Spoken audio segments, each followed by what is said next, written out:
আসসালামু আলাইকুম। Welcome to my daily blog. কেমন আছেন সবাই? আশা করি সবাই অনেক ভালো আছেন, সুস্থ আছেন। আবারও চলে আসলাম ছোট্ট একটা ডেইলি ব্লগ নিয়ে। আর আজকে সন্ধ্যার দিকে বের হয়ে গিয়েছিলাম একটু শপিং এ। তো এখানে ভাবিও ছিল সাথে তার নাতির জন্য জামাকাপড় দেখতেছিল। আমি হচ্ছে এই থ্রি পিসটা আমার কাছে ভীষণ ভালো লেগেছিল ব্লাক অ্যান্ড গ্রিন এর মধ্যে। তাছাড়া আরো কয়েকটা জামাকাপড় অনেক সুন্দর, সুন্দর ডিজাইন ছিল। ভালোই লেগেছে আমার কাছে মোটামুটি বাসায় পরার জন্য বা রেগুলার ইউজ এর জন্য। সুতির মধ্যে এগুলা কমফোর্টেবল। আর এখানে হালকা কাজও ছিল নেকের দিকে। আর অন্যান্য মানে ওড়নাটাও ডিজাইন করা ছিল লেসগুলা পাকিস্তানি মডেল কিছুটা।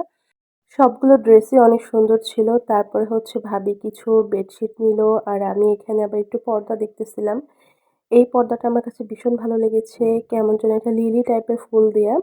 তো এক কালারের মধ্যে হালকা গাজর এটা মানে খুবই লাইট কালার ভালো লেগেছিল। তো এখানে কোলবালিশের কাভার-টাভার বানানো হয়ে যাওয়ার পরে আমরা চলে গেলাম একটা রেস্টুরেন্টে। আর এখানে যে হচ্ছে একটু থাই স্যুপ আর অন্থন অর্ডার করেছিলাম। ওইগুলাই খেয়ে নিলাম। তারপরে তো বাসায় চলে যাব। আর আমার ভয়েসটা শুনে আপনারা তো বুঝতেই পারতেছেন আমার ঠান্ডায় একদম ১২টা বেজে গেছে। শীতে আর কোনো কিছু গিফট না পাইলে কি হবে? এই ঠান্ডাটা গিফট পাবোই। তো কেমন ভয়েসটা ক্যানকেনে অবস্থা। আমার নাকটাকে একদম ভার হয়ে গেছে। মানে খুবই জঘন্য একটা অবস্থা। ঠান্ডা লাগলে বিরক্ত লাগে আমার কাছে সবথেকে বেশি মাথা-টাথা পেইন হয়।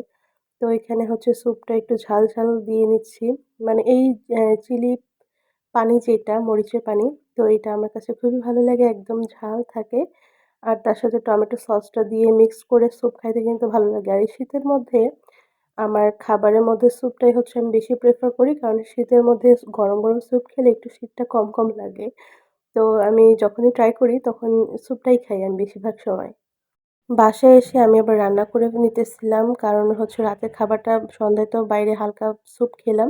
এখন বাসায় তো রাতের রান্না করতে হবে। তো রাতে ট্যাংরা মাছের একটা তরকারি রান্না করার ছিল। তারপরে আমি ভাবলাম যে শুধু একটা তরকারি দিয়ে কিভাবে হবে? তার সাথে তো বাসায় গেস্ট আছে তাদের জন্য একটু আরেকটা তরকারি রান্না করি। আর এই শীতের মধ্যে একটা মজার খাবার হচ্ছে ফুলকপি দিয়ে এরকম ডিম ভুনা। তো আমি প্রায় করার ট্রাই করি। আমার কাছে ভীষণ ভালো লাগে। ফুলকপি, আলুটা একটু তেলের মধ্যে ভেজে এরকম ডিমটা ভুনা করলে।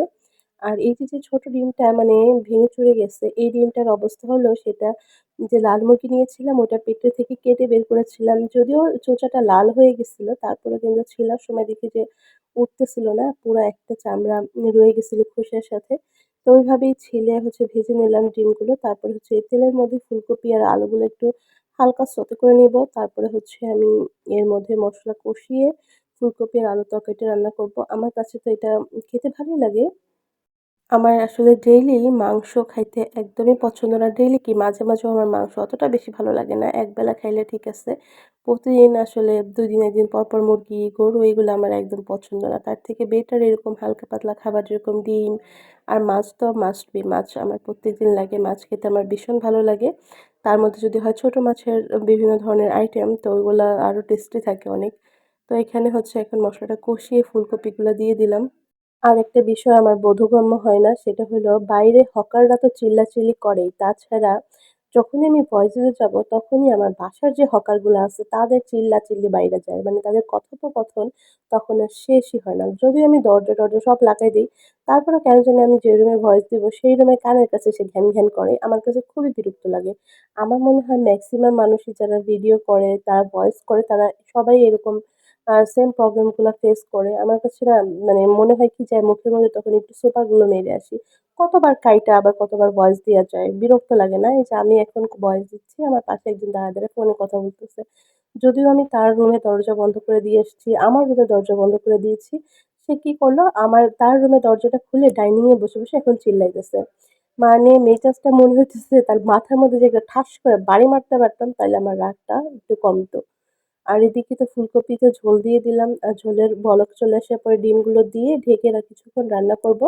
আর লাস্টের দিকে দিব একটু ধইনা পাতা কুচি। ধইনা পাতা দিলে একটা সুন্দর ফ্লেভার পাওয়া যাবে। ধইনা পাতা তো শীতের মধ্যে দিতেই হবে। এখন গাদা, গাদা ধইনা পাতা বিক্রি হয় ৳১০ ৳২০ তো আমি কালকে ৳২০ দিয়ে ১ পলিথিন ধইনা পাতা আনছি। ওগুলো ভাবছি একটু ভর্তা টাইপের কিছু বানাবো। আজকের মতো ভিডিওটা এই পর্যন্ত রাখছি। সবাই ভালো থাকবেন, সুস্থ থাকবেন। আবার কথা হবে নেক্সট ভিডিওতে। আল্লাহ হাফেজ।